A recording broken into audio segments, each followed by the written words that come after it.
That's right, I actually do have some good things to say about Tomb Raider from time to time. It wouldn't be nearly as easy to hate the bad parts if we didn't love the good parts so much, right? So let's spring for a little positivity for a change and talk about what I think are the highlights of the series. Number 10. Lara's Home.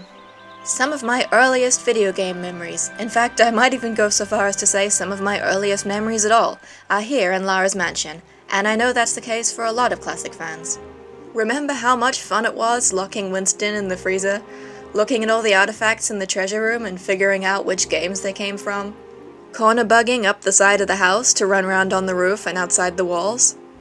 It really is the perfect tutorial level, especially with the assault course in the second and third games letting you figure things out at your own pace and almost tricking you into wanting to improve instead of having the game constantly screaming instructions at you, even into the post-game. Number 9. Horror. This may have fallen off in later games, but all of the classic series, and in particular the first game, is absolutely brilliant in its gradual, unexpected descent into full-on body horror. I'll bring this up again later, but it doesn't just tell you Natla's a bad guy, it shows you through the way the levels shift as you get closer to her lair, from standard archaeology-flavored platforming setups, to a few creepy mummies, to holy shit why are they exploding, to this. The second game holds off a little, although the floating islands are decidedly spooky, and I remember being absolutely terrified of these Yeti as a kid. The third game builds up the horror with the same excellent timing, both within each area and over the course of the whole game, starting with these statues that are obviously going to come to life but are still terrifying because you don't know when, up past the gross creepy aliens at Area 51, and ending with Willard and his poison-spewing mutants in Antarctica. Even the jump scares were well done. Not to mention, of course, all those dinosaurs Lara keeps discovering all over the world. Nothing, though, and I mean nothing, compares to the absolutely awful noise the mummies in Trevelation make.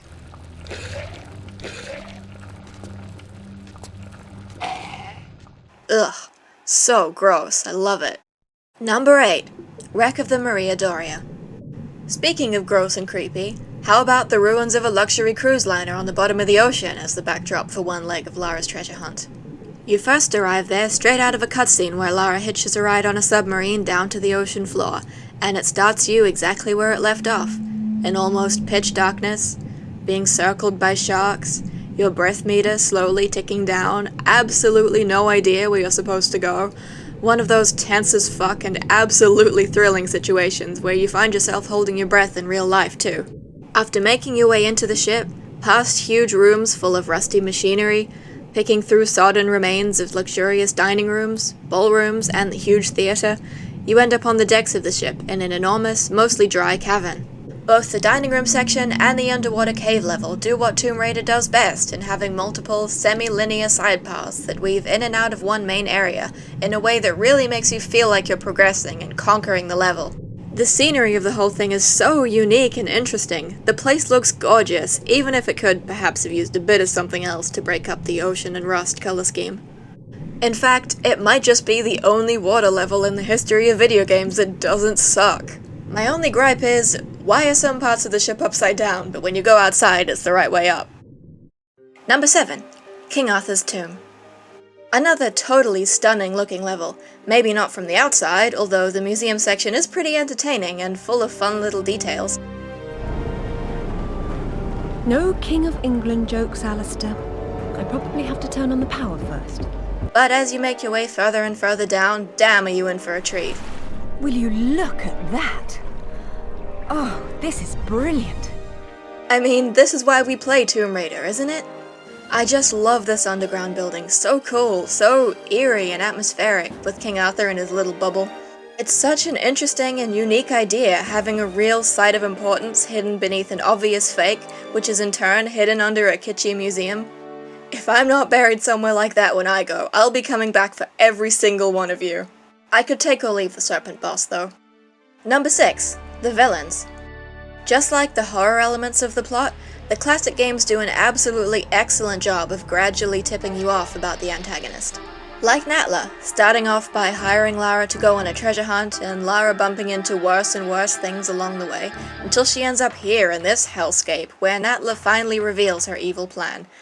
Except it doesn't necessarily sound that evil. She doesn't come slinking out of the shadows going mwahaha. You can almost see her point, except that all around you can see with your own eyes the results of what she's trying to do, and it's horrible. Likewise with Dr. Willard. You could say it's kind of a cheap way of writing a villain to just copy one you've already done, and maybe it is, but it wasn't done without some cunning.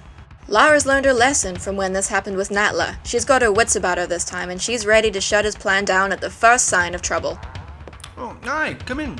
Make yourself at home. I won't be a minute. At home? I've just met a man who may as well have been Brundlefly. Fascinating, isn't it?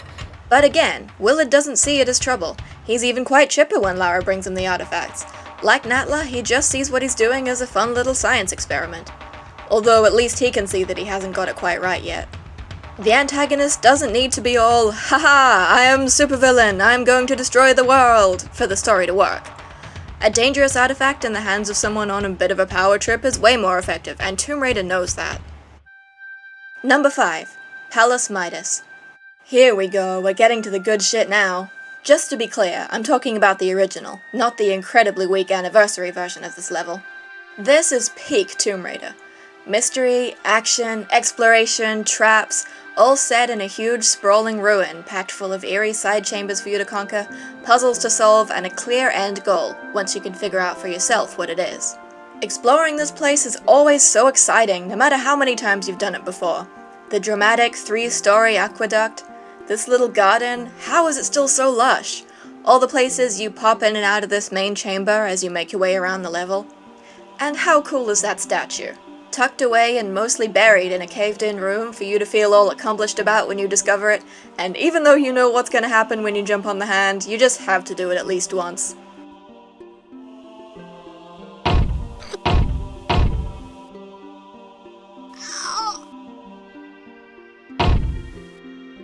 Number 4. The soundtrack.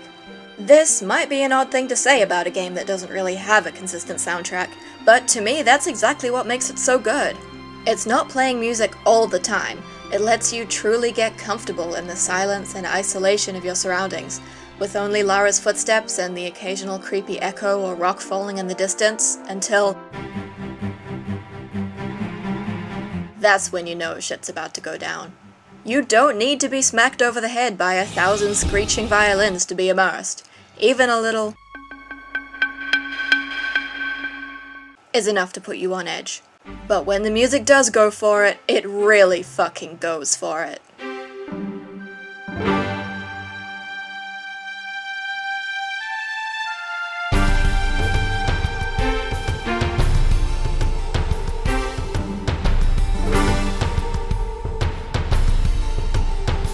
Number 3. The atmosphere. I guess we also have the soundtrack partly to thank for this as well.